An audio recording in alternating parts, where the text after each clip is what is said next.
Sa isang maliit na baryo na napapaligiran ng mga puno at palayan, may nakatirang batang lalaki na nagngangalang Marco.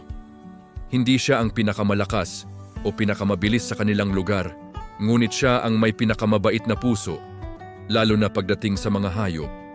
Tuwing umaga bago pumasok sa paaralan, pinapakain muna ni Marco ang kanilang mga manok at sinisigurong may malinis silang tubig.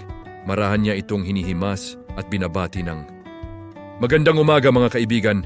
Para bang naiintindihan siya ng mga ito dahil masaya silang kumakak kapag siya ang lumalapit.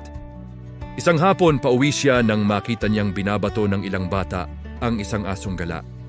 Payat at takot na takot ang aso habang nagtatago sa likod ng sirang bakod. Agad na tumakbo si Marco papunta sa kanila. "Tama na!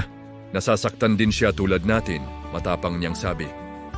Noong una ay nagtawanan ang mga bata, ngunit nang makita nilang seryoso si Marco at handang ipagtanggol ang aso, dahan-dahan silang umalis. Lumuhod si Marco at marahang kinausap ang nanginginig na aso. "Huwag kang matakot, hindi kita sasaktan." Binigyan niya ito ng tinapay mula sa kanyang baon at dinala sa kanilang bahay. Nagpaalam siya sa kanyang mga magulang kung maaari niya itong alagaan. Pumayag ang mga ito basta't mangako si Marco na magiging responsable siya. Pinangalanan niya ang aso na Buddy.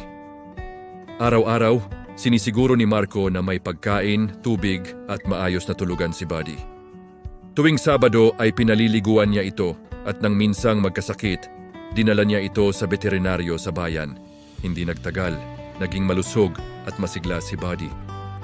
Lagi itong sumusunod kay Marco sa palayan, sa ilog at kahit sa tapat ng paaralan habang naghihintay. Hindi lang aso ang inalagaan ni Marco. Nagtanim din siya ng maliliit na puno upang may masilungan ang mga ibon. Naglalagay siya ng mangkok na may tubig sa labas kapag mainit ang panahon para sa mga hayop na nauuhaw. Kapag may nakita siyang pusang sugatan o ibong may pilay, maingat niya itong tinutulungan hanggang gumaling. Napansin ng mga tao sa baryo ang kabutihan ni Marco. Dahil sa kanya, natutong maging mahinahon at mabait sa mga hayop ang ibang bata. Sa halip na manakit, natuto silang mag-alaga. Isang araw, dumating ang malakas na bagyo at bumaha sa kanilang lugar. Malakas na tumahol si Buddy, kaya agad siyang sinundan ni Marco. Natuklasan nilang may mga manok na naiwan malapit sa rumaragasang tubig. Sa tulong ng kanyang ama, agad nila itong nail